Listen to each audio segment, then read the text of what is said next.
Quand ma mère m'a appelé dans la cuisine ce soir-là, je ne m'attendais pas à ce que mon monde bascule si brutalement. Elle n'était pas seule, mon père était assis silencieusement à table, les bras croisés, les yeux baissés. Ma petite sœur, Léa, s'appuyait contre le mur avec un sourire narquois qu'elle ne prenait même pas la peine de cacher. « Tu vas devoir abandonner tes études », m'a dit ma mère sans détour. Léa a été acceptée à Sciences Po, et nous ne pouvons pas nous permettre de payer pour vous deux. J'ai cligné des yeux, abasourdi. J'avais travaillé si dur pour entrer dans mon programme de rêve, communication et médias à l'université de la Sorbonne. Et moi dans tout ça, ai-je murmuré, sentant déjà ma gorge se serrer. La voix de ma mère est devenue tranchante comme une lame. Là elle passe en premier. Renonce et soutiens-la, c'est ta responsabilité en tant qu'aîné. Ce mot « responsabilité » m'a frappé comme une gifle en plein visage. Je me suis tournée vers mon père, espérant une réponse différente, mais il n'a fait que hocher solennellement la tête. J'ai regardé Léa, espérant un peu d'empathie, peut-être même de la culpabilité. Mais elle a simplement ricané et dit « Quelqu'un comme toi n'a pas sa place à l'université de toute façon. » Notre appartement parisien, que j'avais toujours trouvé chaleureux malgré son exiguïté, semblait soudain froid et hostile. Par la fenêtre, la tour Eiffel brillait au loin, indifférente à mon désespoir. Cette vue qui m'avait tant de fois inspiré me paraissait maintenant moqueuse.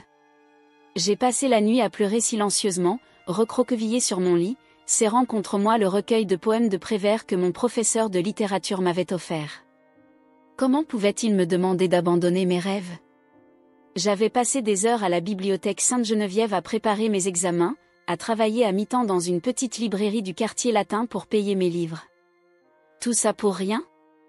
Le lendemain matin, un brouillard épais enveloppait Paris, comme si la ville elle-même partageait ma tristesse. J'ai pris le métro jusqu'à l'université, ligne 4, puis ligne 10, un trajet que j'avais fait avec tant d'enthousiasme pendant des mois. Cette fois, chaque station me rapprochait d'une fin que je n'avais pas choisie. À l'université, je me suis rendue au secrétariat des étudiants avec une main tremblante et le cœur brisé. Signer les papiers d'abandon était comme signer l'arrêt de mort de mon avenir. Les larmes brouillaient ma vision tandis que je griffonnais mon nom. Je me souviens avoir murmuré pour moi-même, ce n'est pas juste. Mais personne ne m'a entendu. Personne ne m'entendait jamais. Madame Dupont, la secrétaire, m'a regardée avec un mélange de surprise et de pitié. Vous êtes sûre, mademoiselle Moreau ? Vos professeurs parlent très bien de vous. J'ai avancé le mensonge que j'avais préparé. Des problèmes familiaux, ai-je dit en baissant les yeux. Je n'ai pas le choix. En sortant du bâtiment, j'ai croisé Marc, un camarade de classe avec qui j'avais collaboré sur plusieurs projets. Sophie. J'allais justement t'appeler. Tu as vu l'annonce pour le stage chez France Inter ? C'est fait pour toi. J'ai forcé un sourire. Je ne serai plus là, Marc. Je dois arrêter. Son expression confuse m'a fait encore plus mal. Mais pourquoi ? Tu es l'une des meilleures. Comment lui expliquer que dans ma famille, être la meilleure ne comptait pas ? Que ma sœur serait toujours prioritaire ? Je n'ai pas trouvé les mots, alors j'ai simplement haussé les épaules et murmuré une excuse avant de partir précipitamment. Sur le chemin du retour, je me suis arrêtée au jardin du Luxembourg. C'était notre endroit préféré quand nous étions petites, Léa et moi. Nous courions entre les statues, nourrissions les canards, et notre mère nous achetait des glaces chez Bertillon. C'était avant que la compétition ne s'installe entre nous, avant que je ne comprenne que mes parents avaient choisi leur favorite. Assise sur un banc face au bassin, j'ai observé un petit garçon qui lançait un bateau en papier. Sa mère l'encourageait, applaudissant chaque fois que le bateau réussissait à flotter. J'ai senti une douleur sourde dans ma poitrine. Qui applaudirait pour moi maintenant ? En rentrant à l'appartement ce soir-là, j'ai posé mes livres et mes notes sur mon bureau pour la dernière fois. J'ai rangé soigneusement mon carnet où j'avais griffonné tant d'idées d'articles, tant de rêves. J'ai fermé la porte de ma chambre, comme pour sceller cette partie de ma vie, et j'ai rejoint ma famille pour le dîner. À table, Léa parlait avec animation de sa future rentrée, des cours qu'elle allait suivre, des professeurs renommés. Mes parents buvaient ses paroles, posant des questions, s'exclamant d'admiration. Personne ne m'a demandé comment s'était passée ma journée. Personne n'a remarqué mes yeux rouges ou mon silence. J'ai compris ce soir-là que mon sacrifice n'était pas seulement mes études, c'était aussi ma place dans cette famille. J'étais devenue invisible, un personnage secondaire dans l'histoire triomphante de Léa. Et le pire, c'est que j'étais censée applaudir depuis les coulisses. La vie à la maison après avoir abandonné mes études était comme vivre dans un appartement où je n'étais plus nécessaire. Léa s'épanouissait chaque jour, elle parlait de ses cours à Sciences Po, des professeurs qu'elle charmait, et des nouveaux amis qu'elle se faisait. Mes parents buvaient ses paroles, s'enquérant de ses notes et applaudissant à ses anecdotes. Je tentais de me faire discrète, principalement occupée à nettoyer, cuisiner, et travailler en horaire décalé à la petite librairie 1000 pages près de la place de la Bastille pour aider à payer les factures. Personne ne me demandait jamais comment j'allais. Les matins étaient particulièrement difficiles. Je préparais le petit déjeuner pour tout le monde, des croissants frais de la boulangerie Maison Laurent au coin de la rue, du café noir pour mon père, du thé à la menthe pour ma mère, et un chocolat chaud pour Léa, exactement comme elle l'aimait. J'écoutais les conversations familiales comme une étrangère, hochant la tête quand on me regardait, souriant quand c'était approprié. Parfois, je me demandais s'il remarquerait si je disparaissais complètement. Un jeudi pluvieux d'octobre, alors que je rentrais trempée après mon service à la librairie, j'ai surpris une conversation entre mes parents dans le salon. « Sophie a l'air triste ces derniers temps », disait mon père, presque à voix basse. Mon cœur a fait un bond enfin, quelqu'un avait remarqué. Mais la réponse de ma mère a brisé cet élan d'espoir, elle finira par s'en remettre. C'est juste de la jalousie. Elle a toujours été trop sensible. Trop sensible. Ces mots m'ont suivi. Pendant des jours, comme une étiquette collée sur mon front. Je n'étais pas triste parce qu'on m'avait volé mon avenir, j'étais juste trop sensible. J'ai commencé à me détester pour ça, pour ces émotions qui me rendaient faible à leurs yeux. Au fil des semaines, notre appartement est devenu un théâtre où je jouais le rôle de l'ombre. J'ai appris à me déplacer silencieusement, à anticiper les besoins de chacun avant qu'il ne les exprime. J'ai perfectionné l'art de sourire quand mon cœur hurlait. J'ai maîtrisé la capacité de disparaître même quand j'étais physiquement présente. Mon refuge était le petit balcon donnant sur la rue. Chaque soir, quand tout le monde dormait, je m'y glissais avec un livre ou mon vieux journal intime. Je regardais les lumières de Paris, cette ville qui avait tant de promesses pour moi autrefois.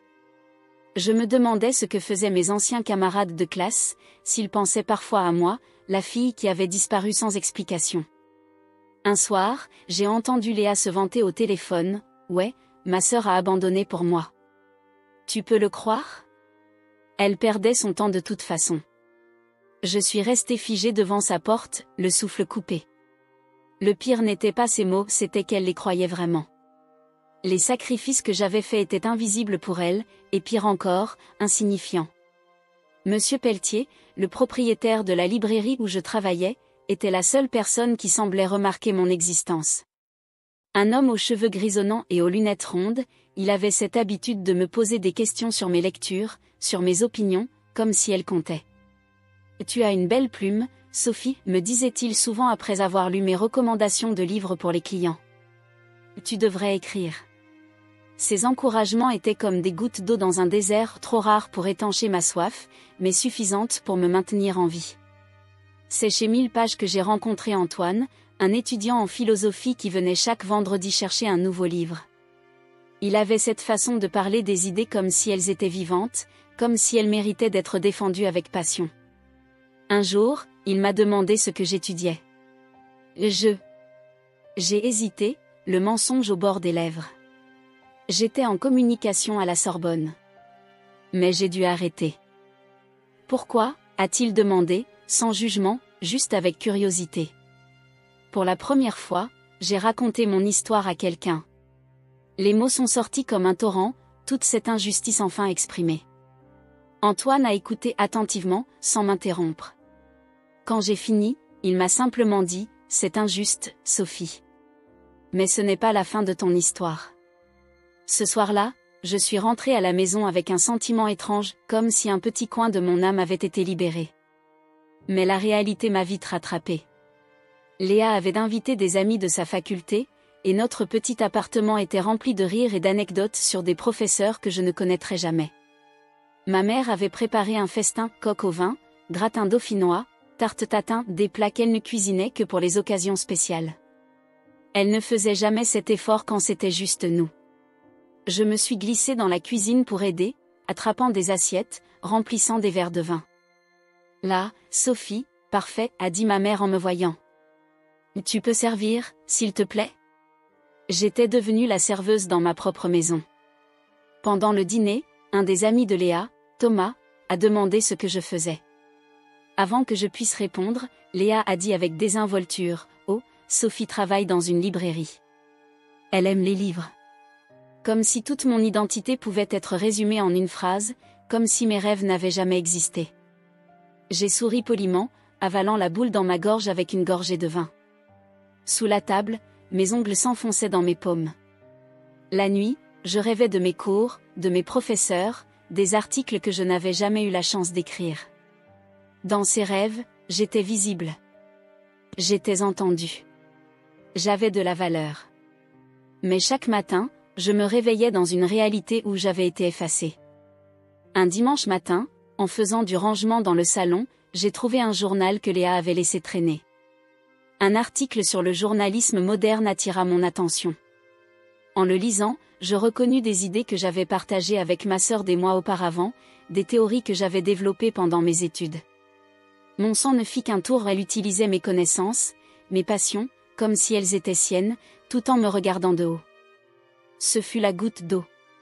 Ce soir-là, je me suis enfermée dans ma chambre et j'ai pleuré comme je ne l'avais pas fait depuis longtemps. Pas des larmes de tristesse cette fois, mais de colère. Une colère pure et brûlante contre cette injustice, contre cette famille qui m'avait trahi, contre moi-même pour avoir accepté tout ça trop longtemps. Je me demandais si j'avais un avenir. Si un jour, je serais plus que l'ombre de Léa, plus que la fille qui avait abandonné. 3 mois après avoir quitté l'université, j'ai reçu un appel d'un numéro inconnu. J'ai presque ignoré la sonnerie, trop habituée à me faire invisible. Le téléphone vibrait sur la table de la cuisine, tandis que je préparais le dîner, un bœuf bourguignon qui mijotait lentement, remplissant l'appartement d'une odeur réconfortante. Personne d'autre n'était à la maison, Léa était à une soirée étudiante et mes parents dînaient chez des amis. « Allô » ai-je répondu, hésitante. « C'est toi, ma petite ?» La voix chaude et rocailleuse de mon grand-père, Papy Marcel, résonna à l'autre bout de la ligne. Je n'avais pas eu de ses nouvelles depuis un moment, il vivait dans le sud, près de Marseille, et se déplaçait rarement. La distance n'avait jamais affecté notre relation, il avait toujours été mon allié silencieux, celui qui croyait en moi quand personne d'autre ne le faisait. « Papy !» Mon cœur fit un bond. « Comment vas-tu ? » ?»« Je pense à toi, ma Sophie, dit-il doucement. Je viens de vérifier mon compte et j'ai remarqué que l'argent est toujours là, pourquoi ne l'as-tu pas utilisé ? Mon cœur s'arrêta. « Quel argent, papy ?» demandai-je, confuse, en m'asseyant lentement sur une chaise. Il y eut un silence à l'autre bout de la ligne, puis un soupir lourd de sens. « Ta mère ne t'a rien dit, n'est-ce pas ?» Le ton de sa voix fit naître une boule dans ma gorge. « Me dire quoi ?» Il m'expliqua alors que depuis le jour où j'avais été acceptée à l'université, il déposait secrètement mon argent de scolarité dans un compte d'épargne à mon nom. « Je voulais que tu aies des options, dit-il. Ta mère m'a dit que tu allais bien. Alors pourquoi n'es-tu plus à l'école ?» Les larmes me montèrent aux yeux tandis que je lui racontais tout, comment on m'avait forcé à abandonner, comment mes parents n'avaient jamais mentionné ce compte, comment ils avaient prétendu qu'il n'y avait pas d'argent pour nous deux. « Viens chez moi, dit-il immédiatement. On va arranger ça. » Sa maison de Cassis, petit village de pêcheurs près de Marseille, m'apparut soudain comme un phare dans la tempête. Je connaissais bien cette maison aux volets bleus, perchée sur une colline avec vue sur la Méditerranée. J'y avais passé tant d'été, à lire sous le figuier du jardin, à nager dans les calanques cristallines, à écouter les histoires de mon grand-père sur sa jeunesse dans la Résistance. « Et tu es sûr, papy ?» murmurai-je, craignant presque d'espérer. « Plus que jamais, affirma-t-il. Prépare tes affaires. Je t'envoie un billet de train pour demain. » Après avoir raccroché, je restais assise dans la cuisine silencieuse, sous le choc. L'argent avait toujours été là. Mes parents avaient menti. Ils avaient choisi de sacrifier mon avenir pour celui de Léa, alors qu'ils auraient pu nous soutenir toutes les deux. La trahison était si profonde qu'elle me coupait le souffle. Cette nuit-là, je fis ma valise en secret, ne prenant que l'essentiel, quelques vêtements, mes livres préférés, mon journal intime, et la vieille photo de papy et moi sur la plage de Cassis quand j'avais 10 ans. J'écrivis une courte note que je laissai sur mon lit, je sais pour l'argent. Je vais chez papy. Ne me cherchez pas. Le lendemain matin, je quittai l'appartement avant que quiconque ne se réveille.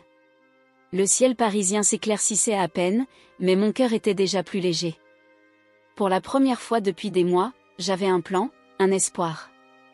À la gare de Lyon, je montai dans le TGV pour Marseille, regardant Paris s'éloigner par la fenêtre. Les immeubles haussmanniens, la tour Eiffel au loin, tout ce qui avait été mon monde se réduisait à un point à l'horizon.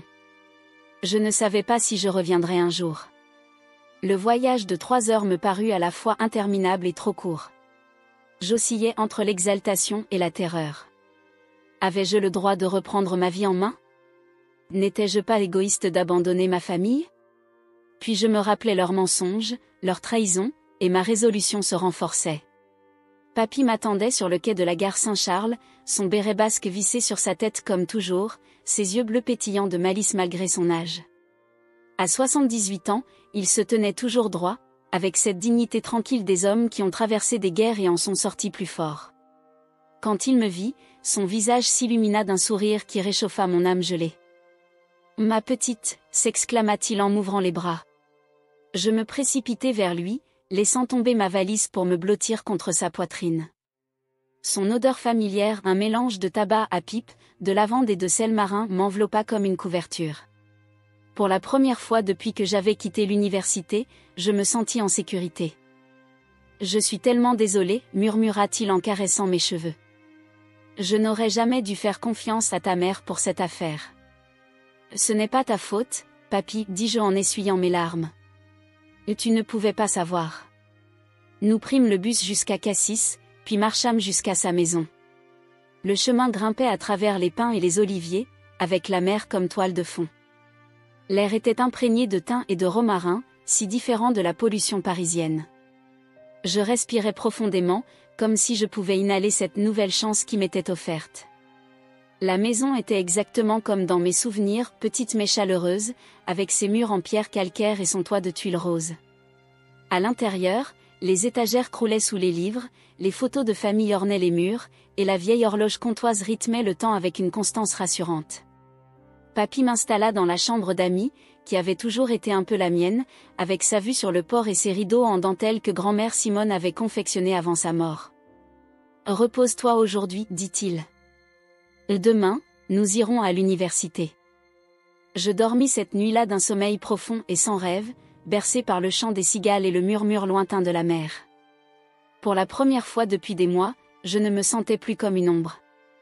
Le lendemain, nous conduisîmes jusqu'à Aix-en-Provence, ville universitaire historique aux fontaines élégantes et aux places ombragées. L'université Aix-Marseille était réputée pour son programme de communication et de journalisme, peut-être même meilleur que celui de la Sorbonne. Mon cœur battait la chamade tandis que nous marchions sur le campus, avec les informations du compte et mes relevés de notes. La femme au bureau des inscriptions, Madame Fabre, parut surprise. « Vous vous réinscrivez ? C'est merveilleux, sourit-elle. La plupart des gens ne reviennent pas. Ma petite fille est exceptionnelle, affirma fièrement papy, posant une main protectrice sur mon épaule. À ma grande surprise, le transfert de dossier fut plus simple que prévu. Mes notes à la Sorbonne étaient excellentes, et il restait des places dans le programme. Je pourrais commencer dès la rentrée de janvier, dans quelques semaines seulement. En sortant du bureau, je me sentais étourdi de bonheur. « C'est vraiment en train d'arriver ?» demandai-je à papy, incrédule. « C'est réel, ma Sophie, confirma-t-il en serrant ma main. Ta vie t'appartient à nouveau. » Nous célébrâmes dans un petit café du centre-ville, en buvant du champagne et en mangeant des calissons, ces petites douceurs aixoises en forme de losange. Papy me raconta alors une histoire que je n'avais jamais entendue, comment, jeune homme, il avait dû abandonner ses études de médecine à cause de la guerre, et comment ce sacrifice forcé l'avait hanté toute sa vie. Je ne voulais pas que l'histoire se répète, dit-il doucement. Pas pour toi, ma petite. Je compris alors pourquoi il avait mis cet argent de côté, pourquoi il avait toujours encouragé mes études. Il tentait de me donner la chance qu'il n'avait jamais eue. Pour la première fois depuis des mois, je sentis l'espoir fleurir dans ma poitrine. M'installer chez mon grand-père fut comme respirer à nouveau après des mois sous l'eau. Sa maison était petite mais chaleureuse, remplie de livres et de rires. Il me traitait comme si j'avais de la valeur. Les premiers jours à Cassis furent comme un rêve, me réveiller avec le chant des mouettes, prendre le petit déjeuner sur la terrasse face à la mer, marcher jusqu'au port où les pêcheurs vendaient leurs poissons frais du matin. Papy Marcel avait cette façon de faire semblant que tout était normal, que ma présence chez lui n'avait rien d'extraordinaire. Il ne me posait pas de questions sur ma famille, ne me forçait pas à parler de Paris. Au lieu de cela, il m'intégrait simplement dans sa routine, le marché du jeudi matin où tous les commerçants le connaissaient, les parties de pétanque avec ses amis sur la place du village, les promenades le long des calanques au soleil couchant. « Tu as besoin de reprendre des forces », disait-il en me servant une 3e portion de bouillabaisse. L'université, ça demande de l'énergie. Mon téléphone sonnait parfois, ma mère, mon père, même Léa. Je ne répondais pas. Pas encore. J'avais besoin de cet espace, de ce silence, pour reconstruire les fondations de ma vie qui s'étaient effondrées. Janvier arriva avec un mistral glacial qui balayait la côte, mais rien ne pouvait refroidir mon enthousiasme. Le jour de ma rentrée à l'université Aix-Marseille, je me levai avant l'aube, frémissante d'excitation et d'appréhension. Papy me conduisit jusqu'à Aix, m'accompagna jusqu'à l'entrée du campus, puis me serra fort contre lui. « Montre-leur qui tu es, ma Sophie », murmura-t-il à mon oreille. Le campus était immense, bien différent de celui de la Sorbonne. Les bâtiments modernes côtoyaient des édifices historiques, les platanes centenaires offraient leur ombre aux étudiants qui discutaient en groupes animés. Je me sentais à la fois perdue et exactement là où je devais être. Ma première impression du département de communication et médias fut positive. Les professeurs semblaient passionnés, les équipements étaient modernes, et les autres étudiants accueillirent la Parisienne avec une curiosité bienveillante. Le professeur Moreau, directeur du département, m'avait prise à part après avoir examiné mon dossier. « Vos notes à la Sorbonne sont impressionnantes », avait-il dit en ajustant ses lunettes. Pourquoi avoir quitté Paris ? J'avais hésité, ne voulant pas commencer cette nouvelle vie avec des mensonges. Des problèmes familiaux, avais-je simplement répondu. Mais je suis déterminée à réussir ici. Il avait hoché la tête, semblant comprendre ce que je ne disais pas. Nous avons un journal étudiant, le Méridional. Il cherche des rédacteurs. Avec votre profil, vous pourriez les intéresser. Cette suggestion fut le début d'une renaissance. Dès la première semaine, je me présentai au bureau du Méridional, un petit local encombré de papier, d'ordinateurs et d'étudiants débordant d'énergie. La rédactrice en chef, Camille, une étudiante en master au caractère bien trempé, m'examina comme si j'étais un manuscrit rare. « Tu as de l'expérience ? » « J'ai travaillé pour le journal de la Sorbonne pendant un semestre, répondis-je. Et j'ai fait un stage à la librairie 1000 pages à Paris, où je rédigeais les critiques de livres. Elle hocha la tête. « On a besoin de quelqu'un pour la rubrique culture. Tu penses pouvoir gérer ça ? » Absolument, affirmai-je, surprise par ma propre assurance.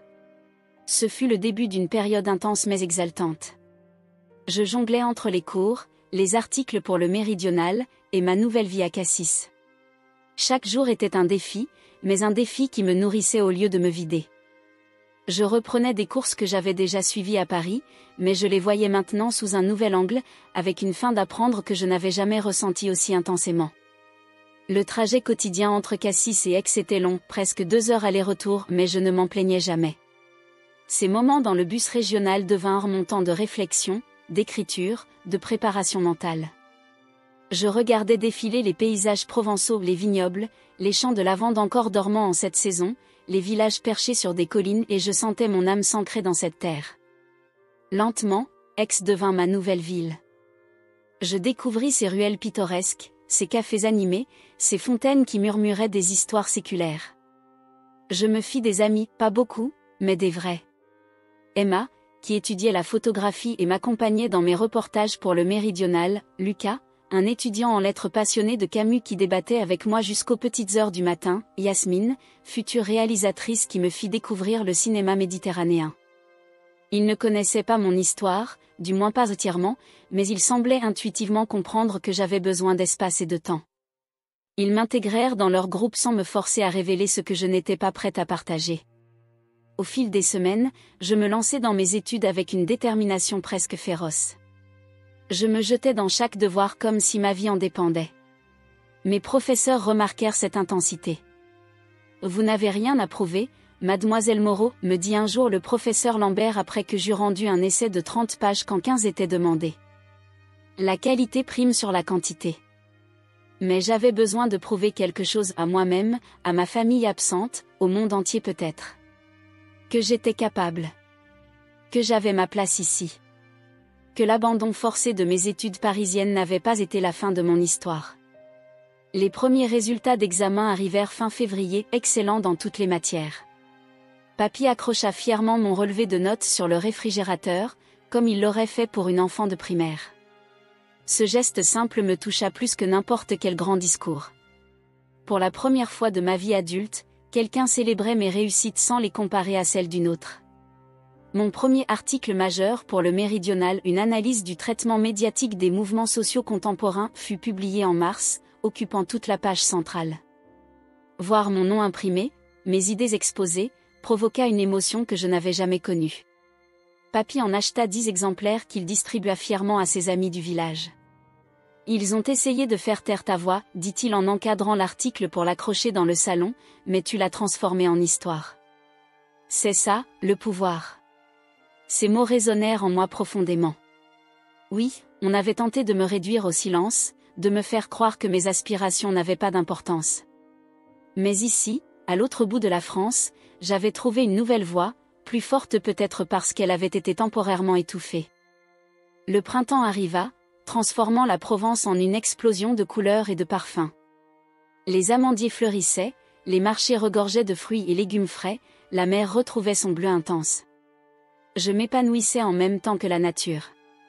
En avril, le professeur Moreau me convoqua dans son bureau. Mon cœur fit un bond. Avais-je fait quelque chose de mal? Allait-il me dire que je n'étais finalement pas à ma place ici? J'ai une proposition à vous faire, dit-il sans préambule. L'université participe à un concours national de journalisme. Étudiant. Le thème cette année est « Voix silencieuse ». Votre travail au Méridional a attiré mon attention. Seriez-vous intéressé pour représenter notre faculté? Je restai sans voix pendant quelques secondes. Moi, représenter l'université dans un concours national? Après seulement quelques mois ici? Pourquoi moi, demandai-je, incrédule. Son regard était perçant mais bienveillant. Parce que vous écrivez comme quelqu'un qui sait ce que signifie être réduit au silence. Cette nuit-là, en rentrant à Cassis, je regardais les étoiles par la fenêtre du bus et je pleurais. Pas de tristesse cette fois, mais de gratitude. Quelques mois plus tôt, j'étais invisible dans ma propre maison. Maintenant, on me demandait de représenter toute une université. La vie avait un sens de l'ironie assez remarquable. C'était la veille de Noël quand ma famille décida de rendre visite à mon grand-père à l'improviste. Je n'avais pas rompu tout contact avec eux, j'avais envoyé quelques messages laconiques à ma mère pour lui faire savoir que j'étais en sécurité, mais sans jamais mentionner mes études reprises, mon travail au journal, ou ma nouvelle vie. Papy respectait mon choix, bien qu'il m'encourageât parfois à ne pas laisser le ressentiment empoisonner ton cœur, ma petite. Ce jour-là, je préparais un aioli, cette sauce provençale à l'ail que papy aimait tant. La maison embaumait les odeurs de Noël, le pain d'épices dans le four, la bûche au marron que j'avais achetée à la pâtisserie du village, le vin chaud qui mijotait doucement avec des épices. Nous avions installé un petit sapin dans le salon, décoré de boules bleues comme la mer et d'étoiles dorées. La crèche provençale occupait une place d'honneur sur le buffet, avec ses santons colorés que papy collectionnait depuis des années. La sonnette retentit peu après-midi. « Tu attends quelqu'un » demandai-je à papy qui lisait son journal dans son fauteuil préféré. « Non » répondit-il, l'air aussi surpris que moi. J'ouvris la porte et mon cœur s'arrêta. Ma mère, mon père et Léa se tenaient sur le seuil, souriant, les bras chargés de paquets. Surprise, s'exclama ma mère en s'avançant pour m'embrasser comme si rien ne s'était passé, comme si elle ne m'avait pas trahi. Alors c'est ici que tu te cachais, lança Léa en entrant comme si elle était chez elle. Ses cheveux étaient coupés courts maintenant, et elle portait un manteau en laine de cachemire qui devait coûter une fortune. C'est pittoresque, ajouta-t-elle en regardant autour d'elle avec une moue que je connaissais trop bien. Mon grand-père les accueillit poliment, mais ses yeux abritaient une tempête silencieuse que je n'avais vue qu'une fois auparavant, lorsqu'il parlait de la guerre. Entrez donc, dit-il d'une voix étonnamment calme. Sophie et moi préparions notre réveillon. Ça sent délicieusement bon, commenta mon père, visiblement mal à l'aise. Il me jeta un regard incertain, comme s'il ne savait pas comment se comporter avec moi. Que faites-vous ici, demandai-je enfin, quand le choc initial se dissipa. C'est Noël, répondit ma mère comme si cela expliquait tout. Et nous voulions voir papy. Tu n'es pas la seule à avoir le droit de lui rendre visite, tu sais. Il y avait une accusation sous-jacente dans sa voix, comme si j'avais kidnappé mon grand-père. Je serrai les dents pour ne pas répondre quelque chose que je regretterais. Et on s'inquiétait pour toi, ajouta mon père. Tes messages étaient minimalistes. Léa renifla. Maman était convaincue que tu vivais dans la rue ou quelque chose comme ça. Comme vous pouvez le voir, je vais parfaitement bien, répondis-je froidement. Mais vous auriez pu appeler avant de venir. Pour que tu puisses t'enfuir à nouveau? La voix de ma mère était tranchante. Non merci. Le déjeuner fut tendu. Nous nous assîmes autour de la table de la salle à manger, celle que grand-mère avait toujours recouverte d'une nappe en dentelle pour les occasions spéciales. Papy avait sorti la bonne vaisselle et les verres en cristal. Nous mangions en silence, entrecoupés de tentatives maladroites de conversation sur la météo, le voyage depuis Paris, la beauté de Cassis en hiver. Léa parlait beaucoup, bien sûr, de ses cours à Sciences Po, des professeurs prestigieux, des conférences auxquelles elle assistait. Exactement comme avant, sauf que maintenant, je n'étais plus là pour préparer les repas ou laver la vaisselle. Je me demandais qui avait pris ma place dans cette tâche. Ce fut au dessert, alors que je servais le café, que mon grand-père laissa tomber sa bombe. Je suis fier d'elle, dit-il en me regardant avec tendresse. Elle est retournée à l'université, entièrement payée par mes soins. La tasse de ma mère se figea à mi-chemin de ses lèvres. Comment ça, demanda-t-elle, la voix tendue. Papy expliqua tout comment il avait créé ce compte, comment l'argent avait toujours été là, comment je ne l'avais jamais utilisé jusqu'à maintenant. À mesure qu'il parlait, le visage de ma mère virait au rouge brique. Mon père fixait obstinément sa tasse de café. Léa me regardait, bouche bée, pour une fois sans voix. Et tu savais, dis-je doucement à ma mère quand papy eut terminé. Et tu as menti. Elle ne nia pas immédiatement, ce qui était une confession en soi. Ce n'était pas un mensonge, se défendit-elle finalement. Nous ne pouvions pas nous permettre de payer pour vous deux. L'argent de papy était une solution de secours. Pour les urgences. Et mes études n'étaient pas une urgence? Ma voix ne tremblait pas. Pour la première fois, je n'avais pas peur de parler. Et tu m'as fait croire que je ne méritais pas d'avenir, mais je m'en suis créé un quand même. Et tu dramatises, soupira ma mère avec ce geste dédaigneux de la main que je connaissais si bien. Tu aurais pu reprendre tes études plus tard. Léa avait une opportunité unique et moi aussi, l'interrompis-je. J'avais travaillé aussi dur qu'elle. Mes notes étaient excellentes. Mes professeurs croyaient en moi. Mais ça n'a jamais compté pour toi, n'est-ce pas? Un silence pesant s'abattit sur la table. Même Léa semblait mal à l'aise maintenant, tripotant sa serviette de table. Comment se passe Sciences Po? Demanda soudainement papy à Léa, brisant le silence avec une politesse forcée. Bien, répondit-elle, semblant soulagée par ce changement de sujet. J'ai des notes correctes. Correctes, répéta ma mère, visiblement surprise. Tu m'as dit que tu étais parmi les meilleurs. Léa haussa les épaules, évitant son regard. C'est plus difficile que prévu. Je sentis une pointe de satisfaction mesquine, suivie immédiatement d'un élan de pitié. Je connaissais ce sentiment d'insuffisance, cette pression constante. Et toi, Sophie, demanda mon père, parlant directement à moi pour la première fois. Comment se passent tes études ici? Avant que je puisse répondre, papy se leva et alla chercher quelque chose dans le salon. Il revint avec l'article encadré du Méridional et le posa au centre de la table. Ma petite fille est journaliste maintenant, annonça-t-il fièrement. Et elle va représenter son université dans un concours national. Ma mère prit le cadre, lisant mon article avec une expression indéchiffrable.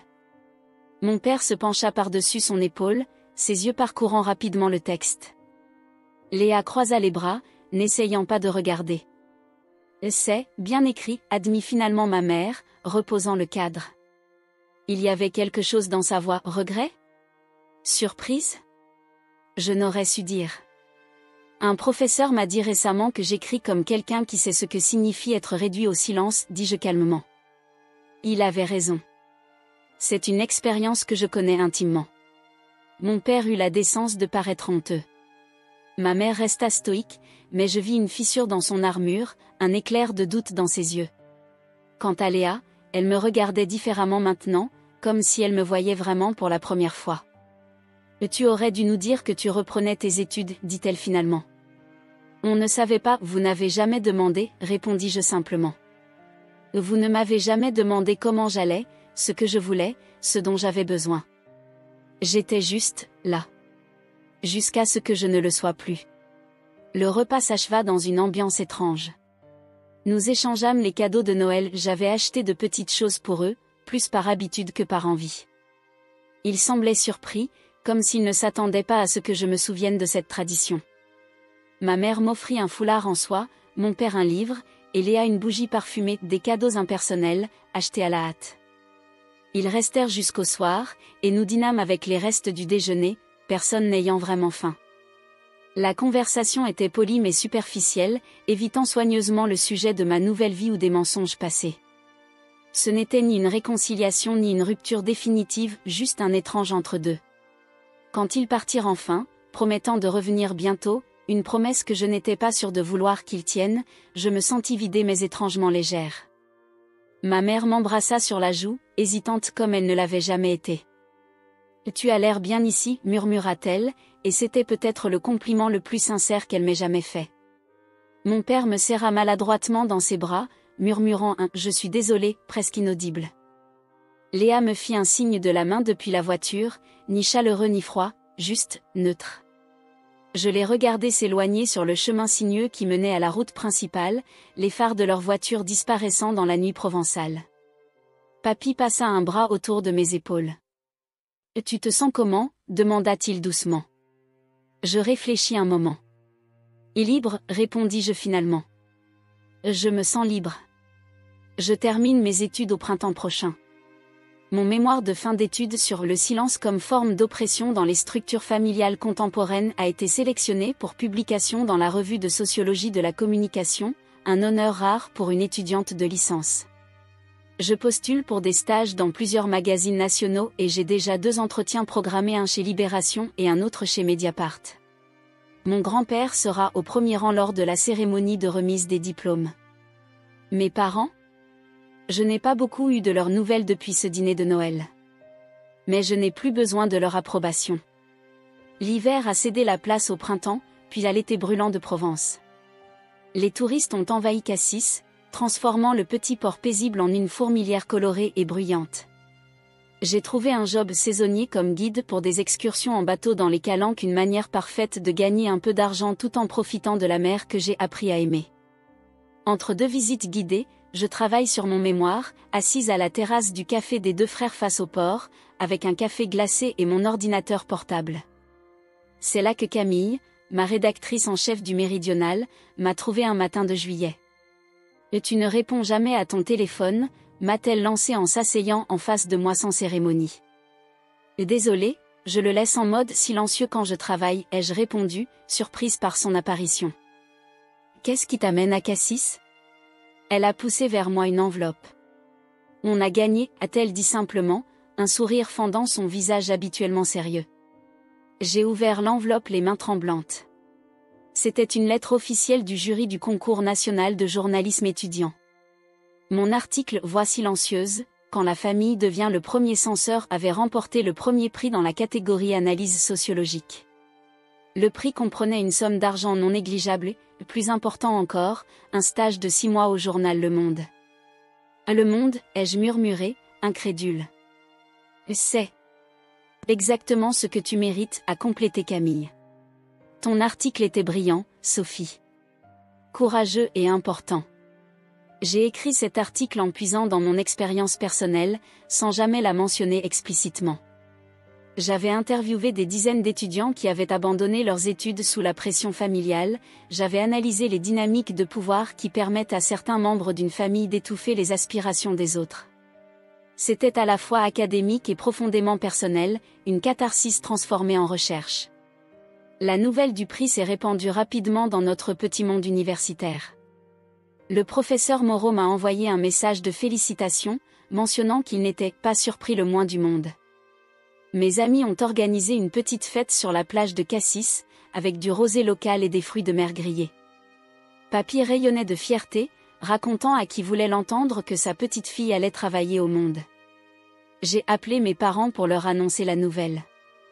La conversation a été brève et polie. Ma mère a dit « c'est bien » d'une voix qui essayait de paraître enthousiaste sans y parvenir tout à fait. Mon père a demandé des détails pratiques sur le stage, le logement à Paris, comme si ma réussite lui donnait un sujet neutre pour me parler. Ni l'un ni l'autre n'a mentionné le sujet de mon article primé, bien que je sois certaine qu'il l'avait lu et savait parfaitement qu'il parlait d'eux, même entre les lignes. Léa, étonnamment, m'a envoyé un message plus tard ce soir-là, « Félicitations. Ton article m'a fait réfléchir. » Ces 8 mots simples signifiaient plus pour moi que toutes les félicitations formelles que j'avais reçues. Peut-être qu'un jour, nous pourrions avoir une vraie conversation, d'égal à égal. L'été s'est écoulé comme un rêve doré. Entre mes excursions en bateau, les après-midi à travailler sur mon mémoire, et les soirées avec mes amis sur la plage, je me suis constitué un réservoir de souvenirs heureux pour affronter l'année à venir. Car je savais que ce serait intense terminer mes études, débuter mon stage au Monde, peut-être retourner vivre à Paris, cette ville que j'avais quittée le cœur brisé. Parfois, assise sur les rochers surplombant la mer turquoise, je me demande ce qui serait arrivé si papy n'avait pas appelé ce jour-là. Si je n'avais pas décroché. Aurais-je passé ma vie dans l'ombre de ma sœur? Aurais-je fini par accepter le rôle qu'on m'avait assigné? Ou aurais-je trouvé un autre chemin vers ma voie? Ces questions restent sans réponse, et c'est peut-être mieux ainsi. Ce qui compte, c'est ce que j'ai construit à partir des cendres de mes rêves parisiens, une nouvelle vie, plus authentique peut-être, certainement plus autonome. Le dernier week-end d'août, avant le début de ma dernière année universitaire, papy et moi sommes allés faire une randonnée jusqu'au Cap Canaille, la falaise majestueuse qui surplombe Cassis. Le sentier était escarpé, serpentant entre les pins maritimes et les buissons de romarin sauvage.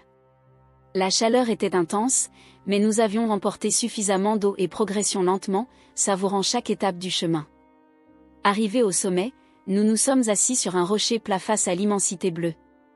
La vue était à couper le souffle, la mer s'étendait à perte de vue, les calanques dessinaient leurs échancrures blanches et turquoises dans la côte, et Cassis semblait un village de poupées en contrebas. Papy sortit une bouteille de pastis et 2 verres de son sac à dos. « Tu savais que j'avais toujours rêvé d'être journaliste », me dit-il en nous servant. Là avant la guerre, bien sûr. J'écrivais pour le journal du lycée. « Tu ne me l'avais jamais dit », répondis-je, surprise. Il haussa les épaules. « Ce sont des rêves d'un autre temps. Mais te voir réussir là où j'ai dû abandonner, c'est comme si une partie de moi continuait à travers toi. » Nous avons trinqué face à la mer, et j'ai senti une émotion profonde m'envahir. Cet homme m'avait sauvé, non pas en me secourant, mais en me donnant les moyens de me sauver moi-même. Ce n'était pas seulement mon avenir que je construisais, c'était aussi une continuation de son histoire, une réparation transgénérationnelle.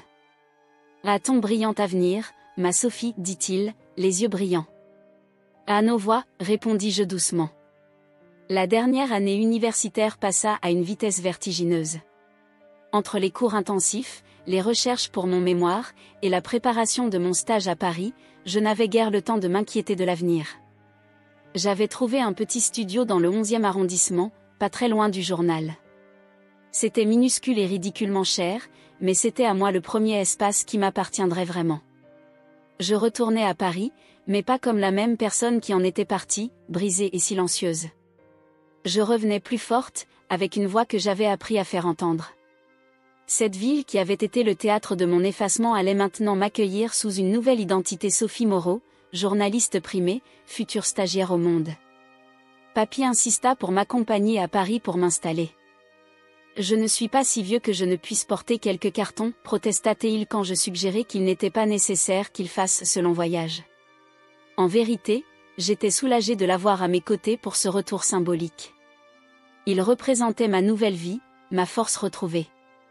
L'appartement parisien de mes parents était à moins de 3 kilomètres de mon nouveau studio, mais c'était un autre monde. Je n'y suis pas retournée. Pas encore. Peut-être un jour, quand la blessure sera complètement cicatrisée. Pour l'instant, il me suffisait de savoir qu'ils savaient où j'étais, ce que je faisais, et que je réussissais malgré eux. La veille de mon départ pour Paris, j'ai fait une dernière promenade le long du port de Cassis. Les lumières se reflétaient dans l'eau calme, les restaurants étaient pleins de touristes profitant des dernières soirées d'été. J'ai pensé à tout ce qui s'était passé ces derniers mois. Comment une conversation dans une cuisine parisienne avait changé le cours de ma vie. Comment un coup de téléphone de mon grand-père avait ouvert une porte que je croyais fermée à jamais. Parfois, je me demande si je dois remercier ma famille pour ce qui s'est passé. Sans leur trahison, aurais-je trouvé cette force en moi? Sans être réduite au silence, aurais-je compris l'importance de parler? C'est une pensée étrange et inconfortable être reconnaissante pour une blessure parce qu'elle m'a forcé à grandir. À tous ceux qui sont forcés de diminuer leur lumière pour quelqu'un d'autre, ne le faites pas. Le monde a besoin de votre voix, même si votre famille n'en veut pas. Et parfois, juste parfois, un seul appel téléphonique peut tout changer. Mon avenir m'attend à Paris. Pas celui qu'on avait choisi pour moi, mais celui que je me suis créé. Mon histoire n'est pas celle de ce qui m'a été pris, mais de ce que j'ai combattu pour reconquérir. Et comme mon grand-père me l'a appris, transformer le silence en histoire est le plus grand pouvoir qui soit.